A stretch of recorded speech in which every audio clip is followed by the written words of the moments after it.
Whakalawhala hia tuhane da wala tali tutupu ke lata I me leo taong ni we ke hanei. Kamua koe pai tap nei ne whakahokua e ta whakatutalaanga ke lata mo e taha matanga hua fōu ne whakahingoa koe Ridge to Reef ka kiskisi at ke lewekianga mo e whakaongang he toko loa mai he takataka I motu.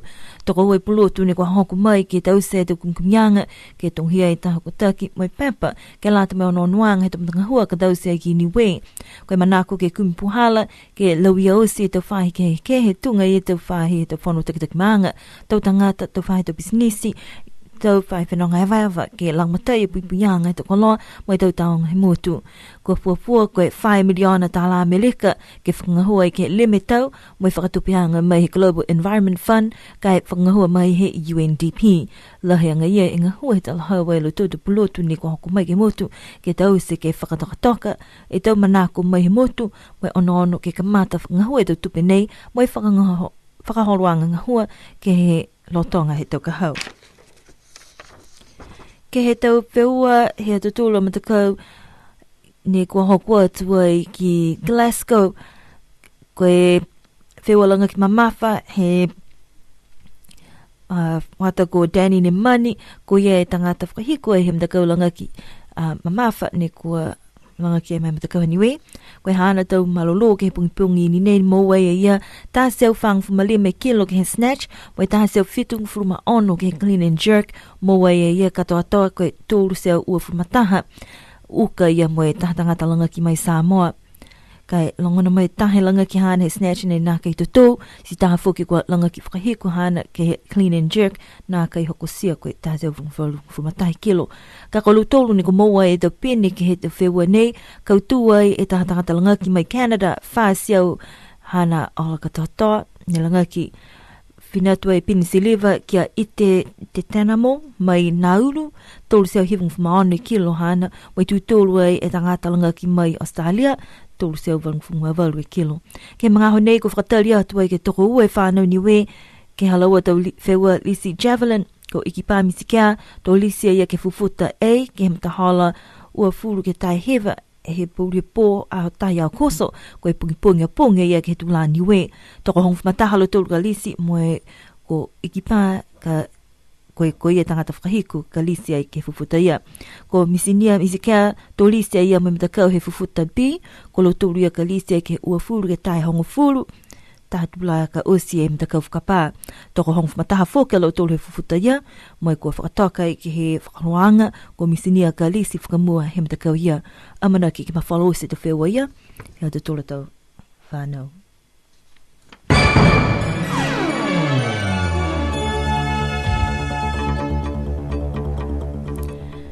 This is Radio Sunshine's news bulletin for today. Niue is in the development stages of preparing to apply the Ridge to Reef concept with consultations held for the past 2 weeks. The Reef to Ridge project looks at taking a holistic approach to effectively manage the conservation and enhancement of biodiversity and ecosystem services and cultural heritage on the island. 2 consultants have been on island in discussions with various stakeholders, and according to Philip Tortel, the consultations have been helpful in identifying gaps in some of the existing projects and finding ways to enhance the protection of the island's biodiversity in light of developments. The project is estimated to be worth about $4 million to be used over 5 years from the Global Environment Fund and is being dispersed through the United Nations Development Programme. If all goes according to plan, the final project document should be completed by the end of this year and the project implementation by the middle of next year. Team Niue's campaign at the Commonwealth Games is coming to an end as they head into day 8 of competition. Weightlifter Danny Nemani was the last of our lifters to compete up against some tough competition. He managed to lift 145 in snatch and 176 in the clean and jerk, getting a total of 321 kilos, placing him 8th equal with another lifter from Samoa. The gold in this category went to a lifter from Canada with a total of 400 kilos. Silver was taken by Ite Detanamo of Nauru with 496 total, and third placing for bronze went to a lifter from Australia with 388 kilos. Now we wait on the last 2 athletes in Team Niue to compete in athletics, the javelin throw. Equipa Musica is due to compete in the qualifying rounds for Group A at 20 to 8 in the evening on the 1st of August. That will be tomorrow morning, New Year time. He's up against 10 other athletes, and according to the order of within the list, he will be throwing last.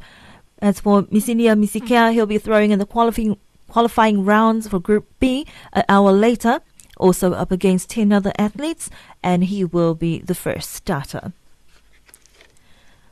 Moving on to our news stories from the region, New Zealand's foreign minister is recommending the Pacific Island Forum lift its suspension of Fiji after the country holds its elections in September. Murray McCully says the discussion on Fiji is likely to be about when and how the country will be readmitted into the forum. He says all indications are that Fiji's elections in mid-September will be free and fair. Fiji was suspended from the forum in 2009 in the wake of a military coup which saw Rear Admiral Frank Bainimarama installed as Prime Minister. Fisheries will also be a hot topic for regional leaders currently in Palau for the 4-day forum event. On Tuesday, a treaty to combat illegal fishing and boost regional cooperation to protect vulnerable fish stocks was ratified. Under the agreement, signatories to the new treaty arrangements will share surveillance and law enforcement powers and exchange data and intelligence on fishing activities. Ambassador Marlene Moses from Nauru has also spoken out about climate change and the lack of global leadership surrounding sustainable development. A damning picture of unsafe passenger ferries has been revealed in a draft report on transport in Tonga 5 years after the Princess Ashika disaster. One News has obtained a copy of the World Bank's report, which reveals the number of unsafe ferries are still operating in the kingdom in conditions they are not suited for. The report says immediate action is needed to take unsafe and unseaworthy vessels out of service, and while crucial safety laws have been drafted, they have not passed. The government has been slammed for being a ferry operator as well as regulating the industry, and safety at sea is a regional concern. Earlier this month, an overloaded and unseaworthy ferry in Vanuatu capsized, killing 4, while in 2012 in Papua New Guinea, hundreds perished when the Rabaul Queen sank. A major development group is also working with island governments on maritime safety. Colin Tugitonga, Secretary General of the Secretariat of the Pacific Community, says it's obviously a main concern that substandard vessels are allowed to operate, but he says countries fear that if they get too strict, then there will be no ferries or ships. Meanwhile, unsafe ferries continue to sail, putting lives at risk. Fiji's elections office has unveiled the ballot boxes which will be used in this year's elections. The 2,500 boxes funded by the Japanese government will be used at 1,337 polling stations to be set up around the country. The plastic transparent boxes were displayed alongside a wooden box used in past elections at a signing ceremony in Suva. Fiji's election supervisor Mohammed Sanim and Japan's representative demonstrated the container security seals and tamper-proof construction. The Japanese government had also earlier this year provided funding assistance for publication of electoral educational manuals and facilitating the electoral education workshops in collaborations with the Fiji National University earlier in the year. The Elections Office will need vehicles to transport ballot boxes and papers to the 1,337 polling venues. It will also need to move 14,000 election day staff to each of these venues. Australia has committed 6.6 million Australian dollars towards improving long-term economic prospects, workforce upskilling and increasing resilience to climate change in Tuvalu. This was confirmed after the Tuvalu government hosted the annual senior officials talks on the Australia-Tuvalu Partnership for Development. Successes of Tuvalu's development efforts were acknowledged, such as strengthened national budgetary management and improved school attendance. Both governments also identified areas for renewed focus, including gender equality and increased government investment in primary education and health services. Department of Foreign Affairs and Trade Councillor for Development Cooperation to Fiji and Tuvalu, Joanne Coe, headed the Australian delegation, which was hosted by Tuvalu Permanent Secretary for Education, Youth and Sports, Talavai Iona, on behalf of the Secretary to Government, Panapasi Nelisone. Apart from the prudent economic management and climate change adaptation, gender equality features prominently in Tuvalu's development priorities.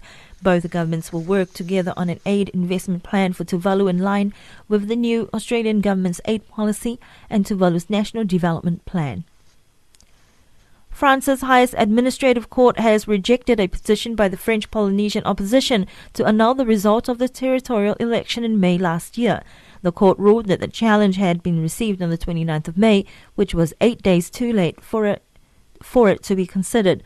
The challenge by Oscar Temaru puts into question the validity of the ballot paper of the Tauira Huira Tira Party because it had its campaign slogan printed on it.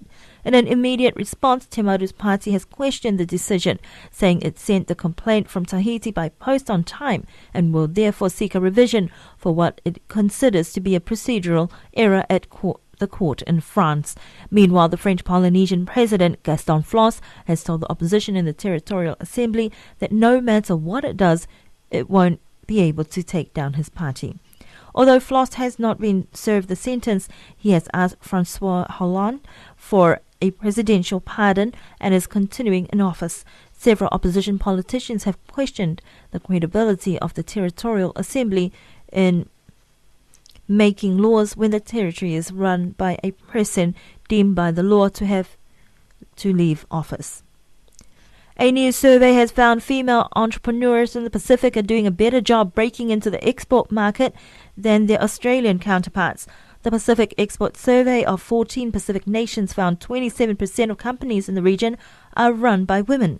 Survey consultant Tim Harcourt from the University of New South Wales said in Australia, just 11% of export companies are run by women.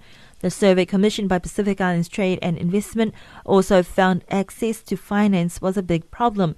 Harcourt says Pacific businesses want more foreign investment and export opportunities instead of aid. Harcourt says the main challenge for exporters in the Pacific is the size of their businesses. Foreign investors, however, are still finding the Pacific a small and expensive market. Harcourt says it is in the Pacific's interest to have a formal trade pact with Australia and New Zealand.